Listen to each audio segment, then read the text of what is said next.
School ভ্যানের সঙ্গে বেপরোয়া প্রাইভেট কারের মুখোমুখি সংঘর্ষে মৃত্যু হল বেসরকারি স্কুলের প্রধান শিক্ষিকার। ঘটনায় জখম হয়েছে স্কুল ভ্যানে থাকা 6 পড়ুয়া। আজ ঘটনাটি ঘটেছে বাঁকুড়ার বিষ্ণুপুর থানার বন কামারপুকুর এলাকায়।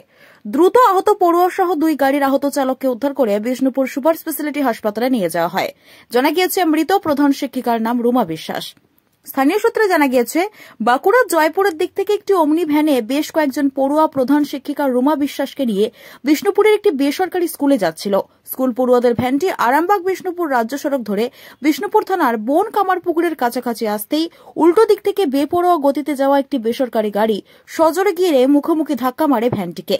ধাক্কার তীব্রতা এতটাই ছিল যে স্কুল পড়ুয়াদের ভ্যানটির সামনের অংশ সম্পূর্ণরূপে দুমড়ে মুচড়ে যায়।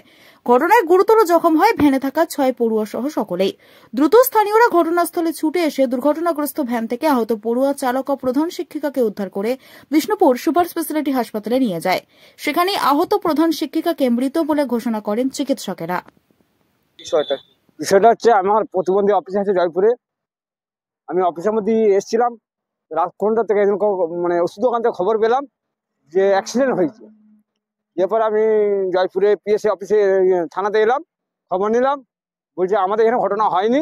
তারপরে জানতে পারলাম যে বিষ্ণুপুর যাওয়ার মুখে কামারপুকুরে যে পোলটার কাছে অ্যাক্সিডেন্টটা হয়েছে। দুটো গাড়িতে অ্যাক্সিডেন্ট হয়েছে, মারুতি গাড়ি, বৌমা যেটা যাচ্ছিলেন মারুতি গাড়িতে। স্কুল ভ্যান ছিল। স্কুল ভ্যানে 3-4টা বাচ্চা ছিল এবং আমার বৌমা ছিল নিজের। বৌমা ইয়েতে চাকরি করেন আর কি, স্কুলে, বেসরকারি স্কুলে চাকরি করেন। হ্যাঁ, ওই স্কুলে যাচ্ছিল, বাচ্চাও ছিল, বাচ্চাদের একটু আঘাত হয়েছে, ড্রাইভারের অবস্থা খারাপ। আমি শুনলাম বৌমা মারা গেছে, ওই হিসাবে আমি বিষ্ণুপুর হাসপাতালে যাচ্ছি। আমার নাম সুব্রত বিশ্বাস। এখানে কাজ করছিল তোমরা? হ্যাঁ, এখানে কাজ করছিলাম। তারপর কি হলো ঘটনাটা? ঘটনা বলতে একটা আওয়াজ শুনলাম, বিরাট জোরে আওয়াজ। পরে আমরা দেখলাম কিছু মনে হচ্ছে হয়েছে। দেখলাম এসে যে কি লোকজন যখন ছুটে ছুটে আসছে, তখন দেখছি মনে হচ্ছে কিছু হয়েছে। দেখলাম এসে করে মানে 2টা গাড়ি অ্যাক্সিডেন্ট হলো, মুখোমুখি সম্মুখ। তারপরে যেভাবে মানে লোকজন জোড়াসড়ো করে মানে বার করতে পারছিল না, 2জন চেপেছিল। সেই গাড়ি আবার ট্রাক্টর ফাক্টর এলো, তারপরে সেইটা সোজা করে তারপরে বাইরে বের করলো। ওই গাড়িটা কি কারা ছিল? এবারে সেটা বলতে পারছি না, আমরা তো একটু পরে এসেছি না। মানে বড়রা ছিল না ছোটরা ছিল? মানে ওই ছোট স্কুলের বাচ্চার মধ্যে ছিল, যেটা মানে চিপে গেল। স্কুলের বাচ্চারা ছিল, আর ম্যাডাম ছিল, আর ড্রাইভার ছিল। তারপর প্রচুর রক্ত বেরোচ্ছিল? হ্যাঁ, রক্ত তো বেরোচ্ছিলই। তোমরা কি উদ্ধারের কাজে হাত লাগালে? উদ্ধারের কাজে লাগিয়েছিলাম। হ্যাঁ, উদ্ধার করেছিলাম। এবারে ড্রাইভারকে টেনে বার করা, ওই সোজা করে টেনে বার করা হলো সবাই মিলে। তৎপরতার সঙ্গে করলে? হ্যাঁ, মানে বের করার পরে আর তবু মানে আমরা সোজা করতে না পেরে আবার ট্রাক্টর আসছিল, ট্রাক্টরে করে দড়ি করে টানাটানি করে বার করা হলো। আর আর একটা গাড়িতে কি গাড়ি ছিল? সেই গাড়িটা এই যে সামনে দাঁড়িয়ে আছে। দুটোই ছোট গাড়ি? দুটোই ছোট গাড়ি। কোন গাড়িটা কোন দিক থেকে আসছে? মানে একটা স্কুলটা জয়পুর লাইন থেকে আসছে, আর একটা বিষ্ণুপুর লাইন থেকে যাচ্ছিল। কি কারণে অ্যাক্সিডেন্ট হলো?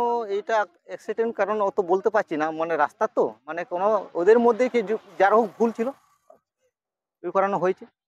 কজন মারা গেছে, আহত হয়েছে? মারা বলতে এখানে কেউ মারা নেই, কিন্তু এখন হসপিটালে মরেছে না কি তা বলতে পারছি না, এখন আজ পর্যন্ত খবর পাইনি। নিয়ম অনুযায়ী আমাদের স্কুলের একটি গাড়ি প্রত্যেক দিন জুজুর থেকে বিষ্ণুপুর ভায়া জয়পুর স্কুল হয়ে আশ্রম হয়ে বিষ্ণুপুর স্কুলে আসে। সেটি ওইভাবেই আসছিল।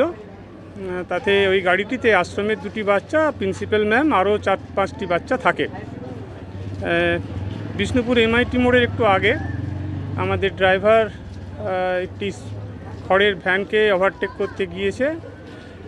সেই সময় লেফট সাইড ঘেঁষে একটি অপোজিট সাইড থেকে একটি গাড়ি আসে যাইলো, তখন মুখোমুখি সংঘর্ষ হয়। তাতে আমাদের গাড়িটির খুব ক্ষতি হয়। সামনের সিটে বসে থাকা প্রিন্সিপাল ম্যাম ভীষণভাবে আহত হন স্পটে। তারপর ড্রাইভারও ভীষণভাবে ইনজিওর্ড হয়।